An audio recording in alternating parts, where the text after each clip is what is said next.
नमस्कार, मैं तृप्ति और आपका स्वागत है एक न्यूज 24 में। बिहार विधानमंडल का बजट सत्र आज से शुरू हो गया है और इस सत्र की शुरुआत राज्यपाल आरिफ मोहम्मद खान के संबोधन से हुई। राज्यपाल ने दोनों सदनों को संबोधित करते हुए राज्य की एनडीए सरकार द्वारा की गई योजनाओं और विकास कार्यों के बारे में जानकारी दी। साथ ही सरकार की तरफ से आर्थिक सर्वेक्षण भी पेश किया जाएगा। यह सत्र राज्य में चल रही विभिन्न योजनाओं और आगामी विकास योजनाओं पर चर्चा के लिए महत्वपूर्ण माना जा रहा है। आपको बता दें कि सदन की कार्यवाही शुरू होने से पहले मजदूर किसान संघर्ष समिति के विधायक विधानसभा पहुंचे, जिन्होंने हाथों में जंजीर बांध रखी थी। उनका यह प्रदर्शन अमेरिका में प्रवासी भारतीयों को बेड़ियों में भेजे जाने का विरोध में था।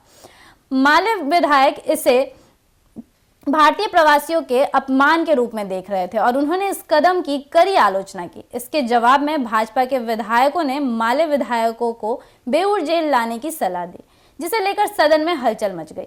इस पर स्पीकर नंद किशोर यादव ने भाजपा विधायक को डांटते हुए उन्हें चुप रहने को कहा, ताकि सदन की कार्रवाई निर्बाध रूप से चल सके।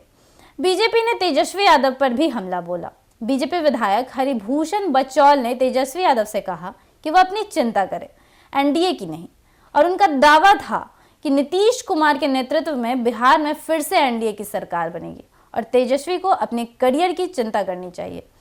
उन्होंने यह भी कहा कि तेजस्वी यादव ने जिस प्रकार से नौकरी के बदले जमीन ली थी, वह अब एक गंभीर संकट में फंसे हुए हैं। बीजेपी विधायक प्रमोद कुमार ने तेजस्वी यादव पर निशाना साधते हुए यह भी सवाल किया कि जब उनके माता पिता सत्ता में थे तो माई बहन योजना क्यों नहीं शुरू की गई थी। उनका आरोप था कि अब जब उनका परिवार सत्ता से बाहर हो गया है तो अचानक यह योजना लागू की जा रही है।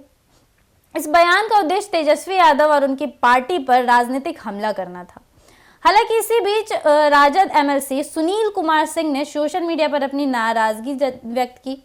उन्होंने फेसबुक पर लिखा कि सुप्रीम कोर्ट द्वारा उनकी सदस्यता बहाल किए जाने के 72 घंटे बाद उन्हें विधान परिषद की कार्रवाई में शामिल होने से रोकना तानाशाही सरकार के रवैये को दर्शाता है और उनका आरोप था कि यह एक लोकतांत्रिक अधिकार का उल्लंघन है और इसका उद्देश्य सिर्फ विपक्षी नेताओं को चुप कराना है। इस प्रकार बिहार विधानसभा का बजट सत्र शुरू होते ही राज्य में राजनीतिक गतिविधियां तेज हो गई हैं। माले विधायक भाजपा और राजद के बीच के आरोप प्रत्यारोप ने सत्र की शुरुआत को एक राजनीतिक बहस के मैदान बना दिया है और इस सत्र में राज्य सरकार द्वारा की गई योजनाओं पर चर्चा और विपक्षी दलों द्वारा सरकार की आलोचना के बीच राजनीतिक असहमति का यह दौर जारी रहेगा। राज्यपाल का संबोधन आर्थिक सर्वेक्षण और सत्तारूढ़ गठबंधन के एजेंडे के अलावा विपक्षी दलों की नाराजगी और आरोपों का भी अहम स्थान रहेगा, जो आगामी दिनों में इस सत्र को और भी गर्म कर सकते हैं। हालांकि इन सभी को लेकर आपकी क्या राय है, हमें कमेंट सेक्शन में जरूर बताएं।